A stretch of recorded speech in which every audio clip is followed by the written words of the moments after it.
해외 유학하는 아이들 뒷바라지 한다고 몇 년 전에 아내가 미국으로 떠난 뒤에 한국에 혼자 남은 전 직장 생활을 하며 번 돈의 대부분을 아내와 아이들의 생활비로 보냈습니다.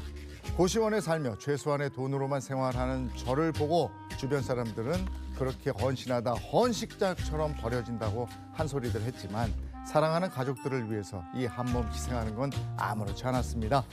얼마 전까진 말이죠. 여보. 아니 왜 이렇게 요즘 전화가 안 돼? 며칠 동안 영상 통화. 야, 이게 며칠 만이야 진짜. 어색해 죽겠네, 영상통화 진짜. 그냥 좀 바빴어. 애들 시험 기간이기도 하고 그래서. 아, 그래? 아니 근데 뭐 당신 그렇게 화장을 하고 있어? 얼굴이 좀 달라 보이네. 옷도 그렇고 지금 집에 아니야? 아니야. 밖에 잠깐 친구 만나러 나왔어. 아, 그래? 친구 누구? 당신 거기 친구가 있어? 영어 한마디도 못하면서 친구가 생겼어? 아니, 무슨 친구 없는 줄 알아. 왜 그래? 옆집에 거기 복순이 복제이 친구도 있고 뭐 다 한국 사람도 많고 막 그래. 왜 그래? 아유, 자기야 뭐해? 씻고 온다더니. 자기 뭐 자꾸 왜 이렇게 오래 걸려? 자기? 아니, 뭐야, 이거? 아, 여보. 뭐야? 지금 그 옆에 그 영상에 잠깐 나왔던 그 서도덕놈처럼 생긴 남자. 그 누구야 지금? 여보세요? 잘 안 들린다. 왜 이렇게? 여보세요? 나 끊을게. 안 들려. 알고 보니 아내에게는 내연남이 있었던 겁니다. 저는 그렇게 아내와 이혼을 결심했습니다. 하지만 문제가 하나 있었습니다. 바로 가족들이 편히 살길 바라는 마음에 미국에서 아내와 공동 명의로 구입한 주택 때문이었는데요. 협의 이혼해주겠다던 아내가 말을 바꾼 겁니다. 그래서 서류에 도장 찍었지? 찍긴 찍었는데 나 이렇게 못 헤어지겠어. 우리 그냥 이혼 협의서 다시 작성해. 뭐? 아니, 당신 내가 통장에 있던 2억도 주기로 했고 아이들 양육권하고 친권 가져오는 대신에 양육비도 안 받기로 했잖아. 그걸 부족하다는 거야, 뭐야? 부족하지. 자기 미국 주택 나랑 공동 명의인 거 몰라? 이거 주택 지분 당신한테 넘길 테니까 give me a 6 million. 6억 더줘. more. 당신이 이러고도 사람이야? 아니, 당신이 바람 피워서 이혼하는 건데 미안하다, 잘못했다 이런 말은 못할 망정 돈을 더 달라고? 아니, 나 절대 못 줘. 소송할 테니까 그렇게 하라고. 그렇게 전 아내와 협의 이혼하는 대신에 이혼 소송과 동시에 미국 주택 지분을 이전하라는 민사 소송까지 제기한 상태입니다. 하지만 걱정입니다. 한국도 아니고 미국에서 소송을 해야 하는데 제가 이길 확률이 있을까요? 또 협의 이혼을 전제로 작성한 재산 분할 합의서를 지키지 않은 아내에게 책임을 물을 순 없나요? 이러셨어요.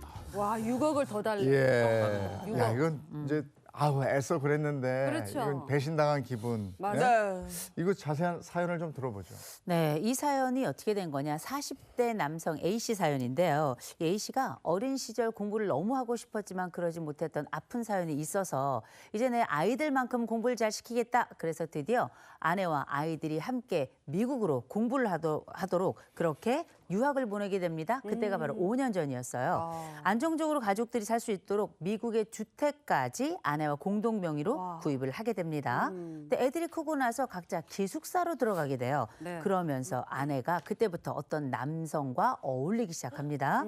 나중에 애들이 전화를 했어요. 울면서 엄마가 바람이 난 것 같다. 어떡해. 어떤 아저씨가 자꾸 우리 집에 온다. 이렇게 전화를 하니 남편은 그때부터 머릿속이 복잡해지기 시작한 겁니다. 자식들 뒷바라지 한 5년 하려면 유학 보내고 이러면 진짜 돈 많이 들거든요.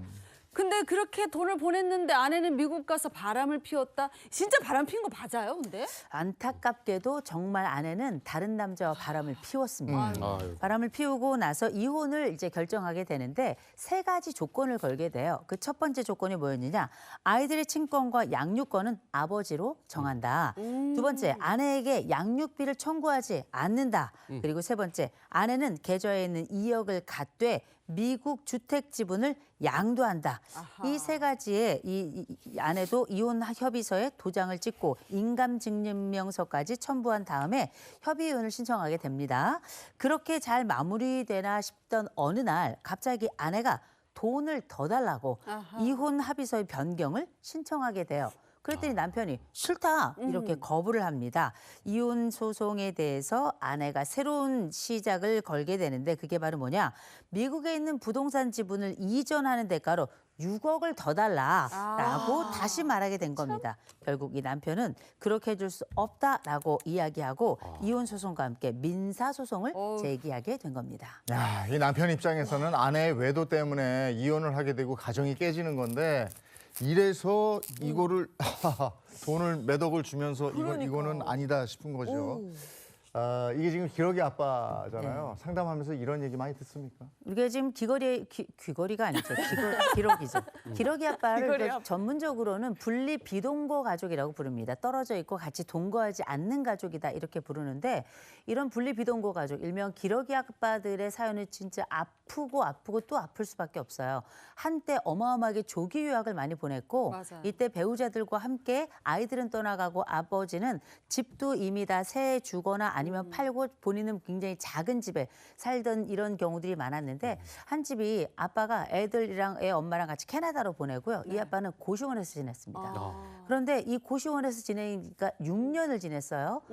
이 갔던 아이들도 꽤 커가고 아내가 있었는데 어느 순간부터 본격적으로 연락이 안 되기 시작했고요. 나중에 얘기를 들어보니 옆집에 미국의 친절한 남성이 캐나다로 또 이 함께 아이들을 데리고 왔다가 애들은 커서 나가 보내고 이 미국 남성이 캐나다에 그냥 남게 된 겁니다. 이 캐나다에 있었던 미국 남성하고 정분이 난 거예요. 그리고 나서 아이들에게 이제 너희에게 새로운 아빠가 생겼다고 하면서 이 남자도 이혼을 하고 이 여인도 이혼을 한 다음에 이 두 사람이 캐나다에서 같이 살기로 약속을 한 거예요. 그런데 중요한 건 이 한국에 남아있는 이 기러기 아빠에게 남은 게 아무것도 없는 상황이지 않았습니까?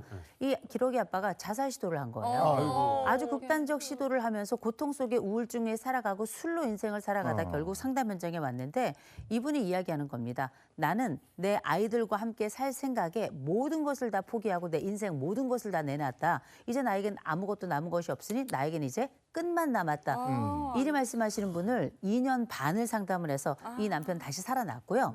이 아내하고는 이혼을 하고 아이들은 이 엄마 나비두고 아빠에게 와서 이 취업 잘하고 나서 아버지하고 같이 생활하고 있습니다. 근데 이게 너무 고통스러운 상황이라는 거 비슷한 상황을 경험을 하신 분들은 아마 너무나 잘 아실 겁니다. 그래. 너무 가슴 아픈 사연을 맞아. 또 들었는데 그렇다면 다시 저희가 전해드린 그 사연으로 돌아가서 일단 남편과 아내는 협의 이혼을 전제로 합의서를 작성한 것으로 보이거든요.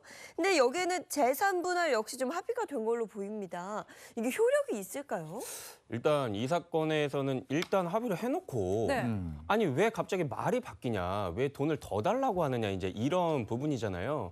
그래서 맞아요. 남편분께서는 그런 건 무효다, 다시 얘기하는 건 안 돼, 이렇게 주장을 하시고 싶으실 텐데 사실 이 부분은 처음에 약정을 했을 때 협의 이혼할 것을 조건으로, 그러니까 전제로 이렇게 재판으로 안 가고 우리가 이렇게 나누자라고 약정을 하신 거예요.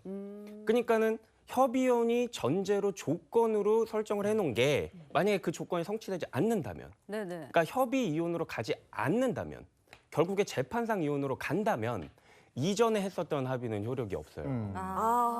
네네. 그래서 재판상 이혼으로 가면 뭐 이제 기여도나 이런 걸 따져가지고 재산정을 하게 될 텐데, 저도 이런 비슷한 사건 하면서 예를 들어서 정말 그 상대방의 외도로 인해서 되게 힘든 부분이 있고, 그리고 재산 분할을 하는 데 있어서 이 사연과 마찬가지로 재판상 이혼으로 가가지고 다시 산정할 것 같으면 차라리 위자료 약정 같은 거를 좀 해두시는 게 좋아요. 위자료 작정 같은 걸 해두시면은 그게 설사 그 협의 이혼이 아니라 재판상 이혼으로 가더라도 충분히 이게 재판부에서 그런 각서 같은 걸 쓴 거를 고려를 할 수가 있거든요. 그래서 이런 부분도 좀 추가적으로 참고를 해두셨으면 좋겠습니다. 네. 협의를 한다고 하더라도 이혼까지 완성이 돼야 이게 그 협의가 효력이 있는 것이고, 아니면 만약에 이제 소송으로 간다면 여기서가 미국에 있는 그 아파트의 지분 문제인데, 이분의 또 한 가지 고민이 미국에서 소송을 해야 되는데 나는 한국에 있고 이 경우에 그러네. 어떡합니까 이거예요. 사실 이런 경우가 종종 발생할 수 있습니다. 이혼을 하면 결국 재산 분할 같은 부분이 또 수반되게 되는데, 외국에 있는 재산, 외국에 있는 부동산, 이런 부분은요, 사실 재산 분할의 대상이 됨은 분명하지만 실제로 이런 부분을 가져오려면 직접 해외에 나가서 소송을 해야 되는 경우가 대부분입니다. 일단 혼인 기간 중에 같이 형성한 재산이기 때문에 이 해당 미국에 있는 부동산도 재산의 분할이 되는 부분은 맞습니다. 그렇기 때문에 이것까지 더해서 재산을 나누는 게 공평하고 합리적인데 지금 우리 사연처럼 아내가 이 공동명의 지분 반 못 넘기겠다. 돈을 더 달라 이렇게 버티고 있는 상황이면 현실적으로 우리 법원에서 해줄 수 있는 게 없는 거죠. 부동산 같은 경우는 사실 공시제도, 뭐 등기부 등본 이런 부분들이 함께 살펴봐야 되니까 그 부동산 소재지가 있는 그 국가의 법원이 관할권을 갖는 것이 일반적입니다. 이런 부분을 감안하면 이 지분을 가져오는 소송 자체를 국내에 해서는 해결 방법이 없는 거죠. 현실적으로 이런 경우에 상대방이 외국에 있는 재산을 처분하지 않고 버티고 있는 상황이라면 국내에 있는 그 사람의 다른 재산을 압류함으로써 최대한 압박해서 그 부동산을 처분해서 현금으로 넘기도록 하는 방안이 국내에서 제기할 수 있는 좀 현실적인 수단인 것 같습니다. 근데 지금 아내가 미국에 있단 말이에요. 그럼 어쨌든 외도로 이혼을 하는데 손해배상 청구 뭐 이런 거 위자료 청구 이거 미국에서 해야 되는 거예요? 한국에서 못 하는 거 아닌가요? 부동산이랑 좀 다를 것 같아요. 그 위자료 청구나 뭐 이런 재산 분할 뭐 부동산 빼고 나머지 네. 부분 같은 경우에는 뭐 보험이 있다라든지 그러면 이제 그런 거는 금전 배상을 청구를 하는 거기 때문에 뭐 미국에서 뭐 등기부 등본 뭐 이런 거는 사실 문제가 되지 않을 거기 때문에 우리가 우리나라 법원에다가 소송을 제기를 할 수가 있고 문제가 없을 것 같습니다. 그리고 우리가 그 소도둑놈이랑 미국에서 바람이 났는데 장 기자님은 한국인이잖아요. 네. 그러면 설사 이 사람이 미국에 있다고 하더라도 한국인과 이런 정분이 난 거라면 그 상간남에 대한 위자료 청구 소송도 제기를 하실 수가 있어요. 그게 미국에 있어도 왜 한국인이고 하니까. 근데 이제 문제는 실질적 문제는 그런 게 있을 수는 있어요. 그 소장을 송달을 하는데 저번에도 저희 한번 다뤘지만 이게 송달 자체가 조금 어려울 수 있는 문제는 있을 수 있지만 그 부분을 차치하고서라도 금전 청구는 분명히 하실 수가 있습니다. 알겠습니다.